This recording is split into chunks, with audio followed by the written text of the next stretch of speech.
पिछले सालों के पेपर की सीरीज को स्टार्ट किया है, क्योंकि पिछले साल के पेपर लगाने से आपको सीबीटी 1 का लेवल और पैटर्न मालूम चलता है, किस लेवल और पैटर्न से आपके एग्जाम में क्वेश्चन बनते हैं। और रेलवे के ढेर सारे क्वेश्चन जो हैं वो पिछले साल के पेपर से रिपीट होकर के पूछे जाते हैं, इसलिए सबसे पहले आपको पिछले साल के पेपर लगाना बहुत ज्यादा आवश्यक है। देखिए सीबीटी 1 का जो मेन पार्ट है आपका 100 प्रश्नों में से 40 क्वेश्चन आपके जीके जीएस से पूछे जाएंगे। आज का देखिए पहला क्वेश्चन है, आपसे पूछा गया है समाचार पत्र बंगाल गजट जो कि 1780 में प्रकाशित किया गया था और ये भारत का पहला समाचार पत्र था, तो इसके संस्थापक कौन थे? सबसे पहले एक बार आप लोग प्रयास करिए लगाने का। इसका सही ऑप्शन होगा जेम्स अगस्टाइन हिक्की जो थे वो भारत के पहले समाचार पत्र बंगाल गजट के संस्थापक थे। और ये कहाँ से प्रकाशित किया जाता था? ये आपका कलकत्ता से प्रकाशित किया जाता था। और किस लैंग्वेज में था ये आपका? ये इंग्लिश लैंग्वेज का आपका अखबार था। तो आपसे देखिए भारत का पहला पूछा जाएगा तो बंगाल गजट आपको सही करना है। यदि आपसे पूछा जा रहा है कि भारत का पहला हिंदी समाचार पत्र कौन था, तो आपको देखिए उड़तंड मारतंड भी याद रखना है और कई बार आपके एग्जाम में पूछा गया है। उड़तंड मारतंड को 1826 में कलकत्ता से इसे ही प्रकाशित किया गया था और जुगल किशोर शुक्ल जो थे वो इसके संपादक थे। इनका नाम भी आपके एग्जाम में पूछा जाता है। तो ठीक है, हिंदी का पूछा जाएगा प्रथम, तो उड़तंड मारतंड आपको सही करना है। अब बात कर लेते हैं गोपाल कृष्ण गोखले आपके ऑप्शन में रखा गया है, तो गोपाल कृष्ण गोखले का अखबार का नाम था नेशन। ये आपके एग्जाम में पूछा गया क्वेश्चन है। और बाल गंगाधर तिलक के दो अखबार काफी फेमस है, एक आपका केसरी अखबार और एक आपका मराठा अखबार। ये दोनों आपके एग्जाम में पूछे जाते हैं क्योंकि ये आपको कंफ्यूज कराते हैं। केसरी जो अखबार था आपका ये मराठी भाषा में था, ठीक है, और मराठा जो आपका अखबार था ये इंग्लिश भाषा का अखबार था। और केसरी अखबार जो था ये दैनिक समाचार पत्र था और मराठा वाला साप्ताहिक आता था। 1881 में इसका संपादन जो था वो बाल गंगाधर तिलक ने इसे संभाला था। एनी बेसेंट के दो अखबार आपके एग्जाम में अभी तक पूछे गए हैं, एक आपका कॉमनवेल्थ अखबार आया है, कॉमनवेल्थ अखबार, और न्यू इंडिया अखबार, ये आपका एनी बेसेंट के द्वारा संपादित किए गए थे। तो कॉमनवेल्थ जो अखबार था आपके साप्ताहिक था और न्यू इंडिया जो था ये दैनिक आपका समाचार पत्र था। तो इस प्रकार से समाचार पत्रों से जो भी आपके क्वेश्चन पूछे जाएंगे तो आपको सब कुछ याद करके चलना है। तो इसका सही ऑप्शन होगा जेम्स अगस्टाइन हिक्की, जेके हिक्की जिसे हम लोग कहते हैं, दूसरा वाला ऑप्शन सही ऑप्शन होगा। नेक्स्ट हमारा दूसरा क्वेश्चन है, भारत और पाकिस्तान के बीच में जो रेखा है उस रेखा का आपसे नाम पूछा गया है। तो इसका सही ऑप्शन होगा रेडक्लिफ रेखा, जो कि कब खींची गई थी? 15 अगस्त 1947 को सर जे रेडक्लिफ के द्वारा ये रेखा खींची गई थी, इसलिए इसका नाम जो है रेडक्लिफ रेखा पड़ा है। पहले वाले ऑप्शन में लिखा गया है डूरंड रेखा। डूरंड रेखा पहले भारत और अफगानिस्तान के मध्य में थी और अभी ये रेखा जो है अफगानिस्तान एंड पाकिस्तान के मध्य में है, जिसे 1896 में सर डूरंड ने खींचा था। मैन रहीम रेखा यहाँ पर लिखी गई है, एक आपकी मैकमोहन रेखा होती है। तो पहले इसे समझ लेते हैं। मैन रहीम जो रेखा है ये आपका रूस और फिनलैंड के मध्य में है, ठीक है, यदि नहीं आता हो आपको तो नोट डाउन कर लीजिएगा। रूस और फिनलैंड के मध्य में है मैन रहीम रेखा। और मैकमोहन रेखा अगर आपसे पूछता है तो भारत और चीन के मध्य में है, जो कि 1914 में खींची गई थी। और यहाँ पर देखिए हिडनबर्ग रेखा लिखी गई है, जो कि जर्मनी और पोलैंड के बीच में है, क्योंकि वहां पर हिडनबर्ग नदी है, तो वहीं पर ये रेखा बनाई गई है, ठीक है। तो भारत और पाकिस्तान के मध्य में जो रेखा है उसका नाम है रेडक्लिफ रेखा। अब देखिए नेक्स्ट हमारा तीसरा क्वेश्चन है, ऑपरेशन विजय निम्नलिखित में से किस युद्ध से संबंधित है, आपसे पूछा जा रहा है। तो ऑपरेशन विजय चलाया था भारतीय वायुसेना ने जब भारत और पाकिस्तान के मध्य में कारगिल की लड़ाई हुई थी 1999 में, तब ऑपरेशन विजय चलाया गया था। ये डेट आप लोग याद रखिएगा, 26 जुलाई 1999। इस दिन भारत को विजय प्राप्त हुई थी कारगिल की लड़ाई में और 26 जुलाई को विजय दिवस के रूप में हम लोग मनाते हैं। और पाकिस्तान अभी तक नहीं मान रहा था कि उसकी सेना ने कारगिल की लड़ाई में भारत के खिलाफ लड़ा था। वो कह रहा था कि आतंकवादी और उग्रवादी जो थे वो भारत के खिलाफ लड़ रहे थे। लेकिन अभी आपने न्यूज सुनी होगी 25 साल बाद जो है पाकिस्तान ने स्वीकारा है कि पाकिस्तानी सेना ने कारगिल की लड़ाई में अपने सैनिकों को खोया है। तो ये आपका अटल बिहारी वाजपेयी के पीठ में एक छुरा था, क्योंकि उस समय अटल बिहारी वाजपेयी 2-3 महीने पहले पाकिस्तान होकर के आए थे और जैसे ही भारत लौटे 2-3 महीने बाद जो है वो पाकिस्तानी सेना के द्वारा कारगिल का युद्ध जो है वो छेड़ दिया गया था। इसी प्रकार से मोदी जी भी गए थे पाकिस्तान, उसके बाद देखिए कितने अटैक हुए, उरी हमला हुआ। तो पाकिस्तानी सेना कभी नहीं चाहती है कि भारत और पाकिस्तान के मध्य में संबंध अच्छे रहें। संबंध खराब रहेंगे तो उनको फंडिंग मिलती रहेगी अन्य देशों से। तो सही ऑप्शन होगा चौथा वाला ऑप्शन। अब देखिए नेक्स्ट हमारा चौथा क्वेश्चन है, अखिल भारतीय खिलाफत समिति ने कब ये घोषणा की थी और एक प्रस्ताव पारित किया कि किसी भी मुसलमान को ब्रिटिश भारतीय सेना में सेवा प्रदान नहीं करना चाहिए? तो देखिए, अखिल भारतीय खिलाफत समिति ये 1919 में बनाई गई थी, जब आपका खिलाफत आंदोलन स्टार्ट किया गया था।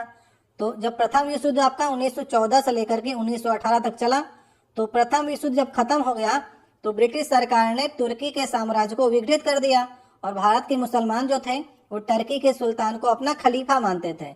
इससे नाराज होकर के उन्होंने खिलाफत आंदोलन भी चलाया। जब बात नहीं बनी तो जुलाई 1919 को एक प्रस्ताव पारित किया गया कि कोई भी मुसलमान जो है वो ब्रिटिश भारतीय सेना में सेवा प्रदान नहीं करेगा। इसलिए सही ऑप्शन होगा लास्ट वाला ऑप्शन। अब देखिए, नेक्स्ट हमारा 5वां नंबर क्वेश्चन है, उस राज्य का आपको नाम बताना है जहां पर सियांग नदी पर भारत के सबसे लंबे 300 मीटर का single lane steel cable suspension पुल का उद्घाटन किया गया था। तो भारत का सबसे लंबा है, तो अभी भी आपके एग्जाम में पूछा जा सकता है। तो सही ऑप्शन होगा अरुणाचल प्रदेश, क्योंकि आपको मालूम होगा कि ब्रह्मपुत्र नदी जो है वो अरुणाचल प्रदेश में सियांग नाम से जानी जाती है, और जैसे ही असम में प्रवेश करती है सियांग नदी तो उसका नाम हो जाता है ब्रह्मपुत्र। ठीक है, तो सियांग नदी की दो आपकी सहायक नदियां हैं अरुणाचल प्रदेश में, ये भी आपके एग्जाम में पूछी जाती हैं। एक आपकी लोहित नदी है और एक आपकी दिबांग नदी है। ठीक है, ये दोनों नदियां जो हैं वो सियांग नदी की सहायक नदी हैं, जो कि ब्रह्मपुत्र का नाम है सियांग नदी अरुणाचल प्रदेश में।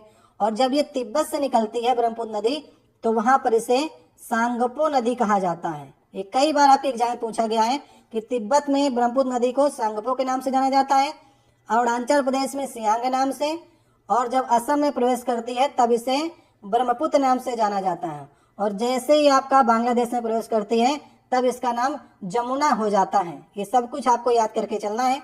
सही ऑप्शन होगा अरुणाचल प्रदेश में बनाया गया है। अब देखिए, नेक्स्ट हमारा 6वां क्वेश्चन है, 1586 में द लिटिल बैलेंस नामक पुस्तक किसने लिखी थी, आपको बताना है। तो इसका सही ऑप्शन होगा, ये पुस्तक है गैलीलियो की। गैलीलियो इटली के निवासी थे और इनका नाम आता है दूरबीन की खोज में। तो पुस्तक याद रखिएगा द लिटिल बैलेंस। और देखिए, पहले ऑप्शन में लिखा गया कैरोलस लिनियस, जिन्हें हम लोग द्विनाम पद्धति का जनक मानते हैं, और ये एक वनस्पति वैज्ञानिक थे। इनकी पुस्तक भी कई बार आपके एग्जाम में पूछी गई है। पुस्तक का नाम है सिस्टेमा नेचुरी। ठीक है, सिस्टेमा नेचुरी अगर आपसे पूछता है किसकी पुस्तक है तो आपको सही करना है कैरोलस लिनियस। ठीक है, जेम्स प्रोकोस्ट, और आगे अगर जूल लगा दें तो जो आप जूल का नियम पढ़ते हैं उसमें गतिकी का प्रथम नियम, ऊर्जा संरक्षण का नियम, तो जेम्स प्रकाश जूल ने ये सारे नियम दिए। और आर्कमिड का सिद्धांत तो आप जानते ही हैं। तो लिटिल बैलेंस नामक पुस्तक थी गैलीलियो की। अब देखिए, 7वां क्वेश्चन है, निम्नलिखित में से किस राज्य ने प्रति व्यक्ति प्रतिदिन न्यूनतम 55 लीटर पानी की उपलब्धता सुनिश्चित करने के लिए पानी का अधिकार प्रदान करने हेतु कानून बनाने की घोषणा की थी, ये आपको बताना है।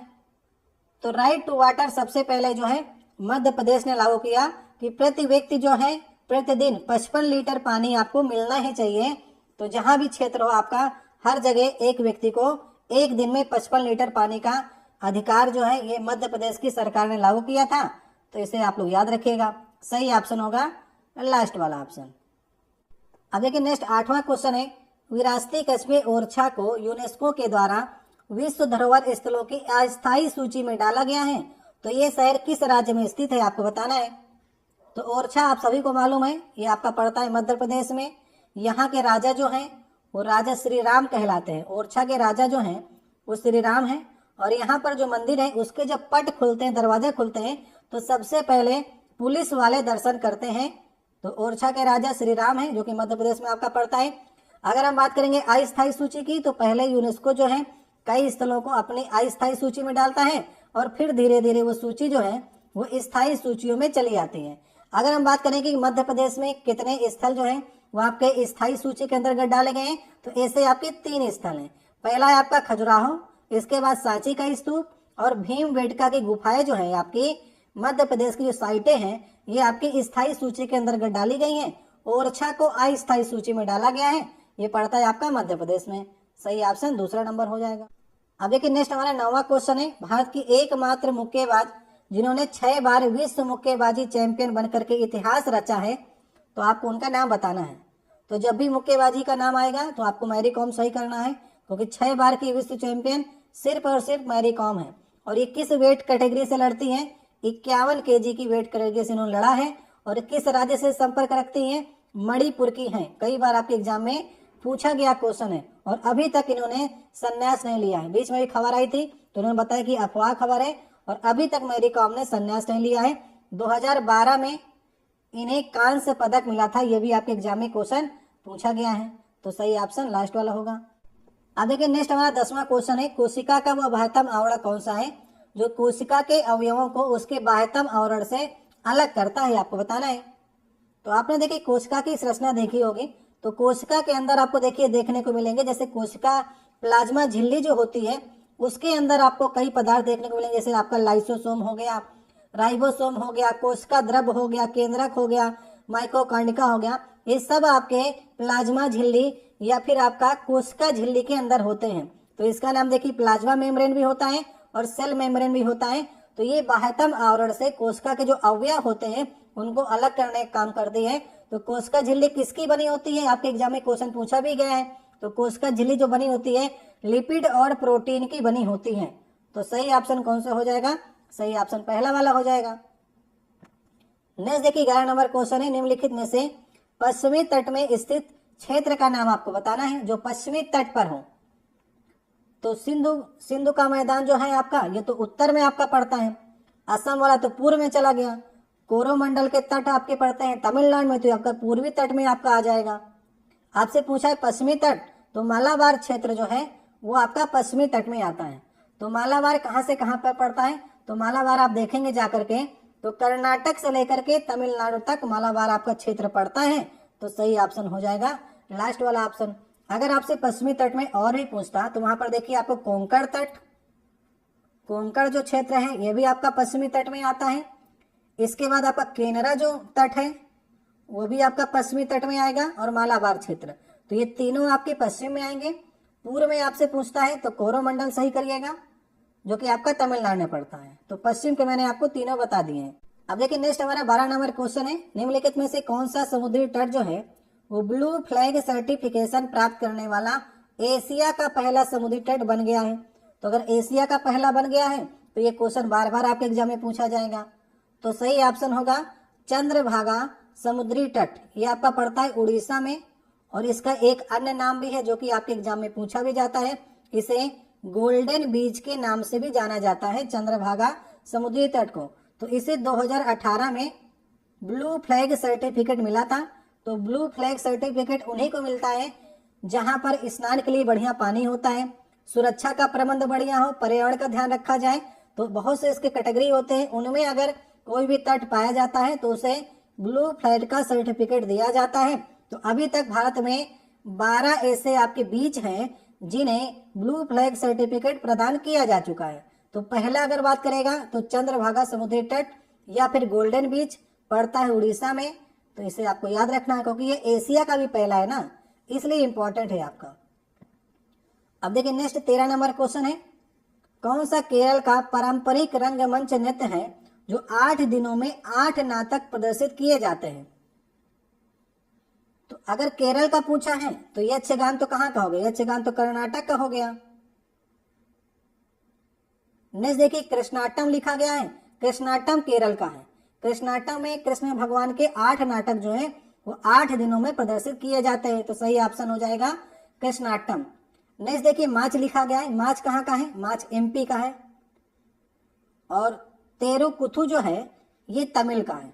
तो अगर आपको डांस आते होंगे रंगमंच वाले तो आप यहाँ पर से जान जाएंगे कृष्णाटम सिर्फ जो है वो केरल का है, यक्षगान कर्नाटक हो गया, मार्च हो गया एमपी का, तिरुकथु हो गया तमिल का। तो एक ही बचता है।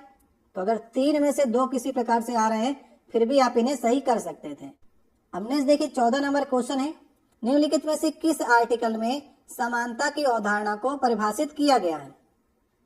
तो आर्टिकल नंबर 30 में देखिए लिखा गया है कि अल्पसंख्यक जो है हमारे वो किसी भी शैक्षिक संस्थान को खोल सकते हैं।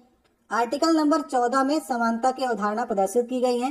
विधि की समझ समता, मतलब कि राज्य के सभी व्यक्तियों को एक समान कानून रूप से उनको समता प्रदान की जाएगी। तो सही ऑप्शन होगा दूसरा वाला ऑप्शन। आर्टिकल नंबर 21 में राइट टू लाइफ है। ठीक है, ये क्वेश्चन आपके एग्जाम में पूछा गया है, मतलब कि जीने का अधिकार जो है, प्राण एवं दैहिक स्वतंत्रता जो दी गई है वो आर्टिकल नंबर 21 में रखा गया है। और आर्टिकल नंबर 19 में जो है वो स्वतंत्रता का अधिकार है, जिसमें आपको 6 प्रकार की स्वतंत्रता दी गई है। तो अभी जो सही होगा समानता के अधिकार में वो ऑप्शन नंबर 2 होगा। नेक्स्ट देखिए क्वेश्चन है, पूर्वोत्तर भारत की निम्नलिखित में से कौन सी मीठे पानी की झील है जो सबसे बड़ी है? ये 15 नंबर क्वेश्चन होगा। तो अगर आपसे पूर्वोत्तर भारत की पूछ रहा है तो आपको लोकटक झील सही करना है। अगर आपसे भारत की आपसे पूछता है तो आपको उलर झील सही करना है, जम्मू कश्मीर की। ये भारत की सबसे बड़ी मीठे पानी की झील है। तो लोकटक झील जो है ये कहाँ पर पड़ती है? मणिपुर में पड़ती है, ठीक है। और इससे कई क्वेश्चन आपके बनते हैं कि मणिपुर में जो आपका लोकटक झील है, इसमें एक आपका तैरता राष्ट्रीय उद्यान है जिसका नाम है केबुल लैम जाओ। ये नाम आप लोग नोट डाउन कर लीजिएगा, केबुल लेम जाओ जो है राष्ट्रीय उद्यान, ये तैरता हुआ राष्ट्रीय उद्यान है, ठीक है। और अगर हम बात करें कि हम भारत की सबसे बड़ी मीठे पानी की झील है, उलर झील जम्मू कश्मीर में पड़ती है और यहाँ पर तुलबुल परियोजना चलाई गई है। तो उलर झील में तुलबुल परियोजना आपके एग्जाम में पूछी जाती है। और पुलिकट झील कहाँ पर है? पुलिकट झील पड़ती है आपकी तमिलनाडु में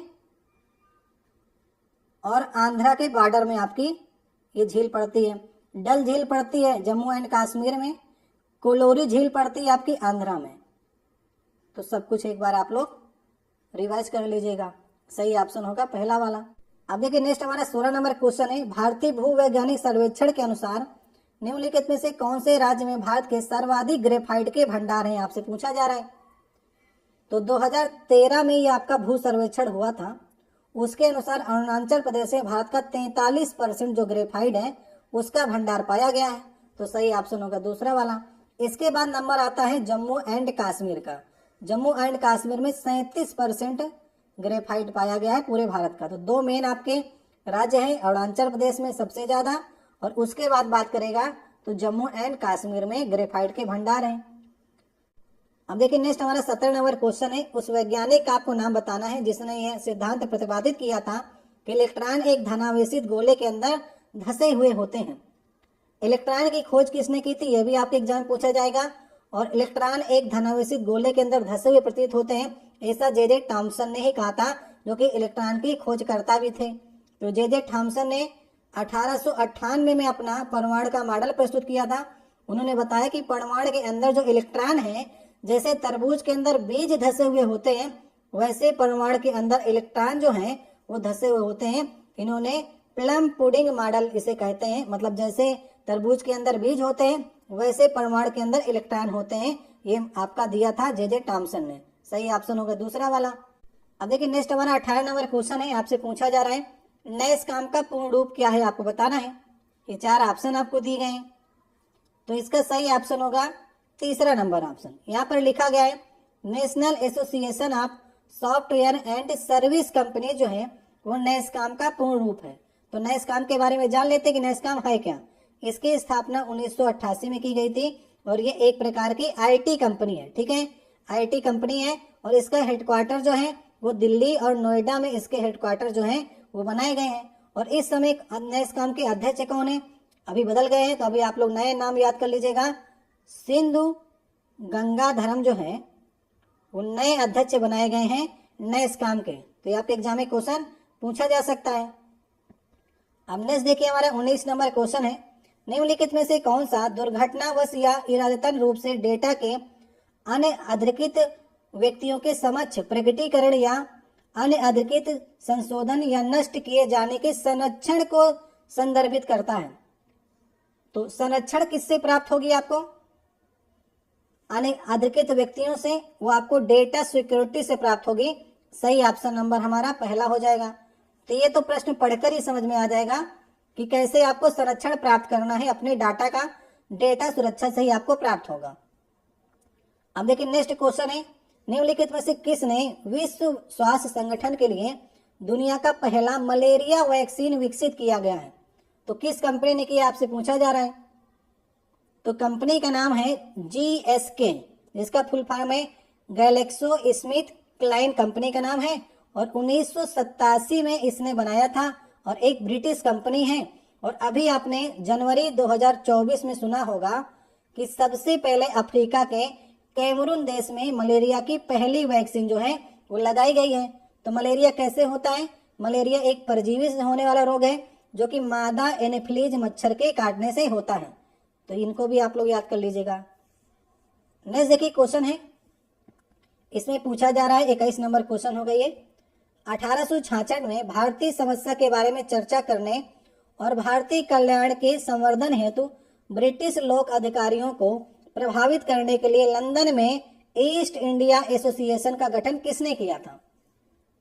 तो 1866 में east India company, east India association की स्थापना की थी दादा भाई नौरोजी ने। याद रखिएगा, सही ऑप्शन होगा ऑप्शन नंबर दूसरा।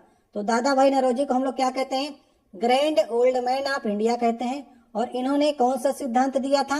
धन के बहिर्गमन का सिद्धांत दिया था। बहुत बार आपके एग्जाम में क्वेश्चन पूछा जाता है।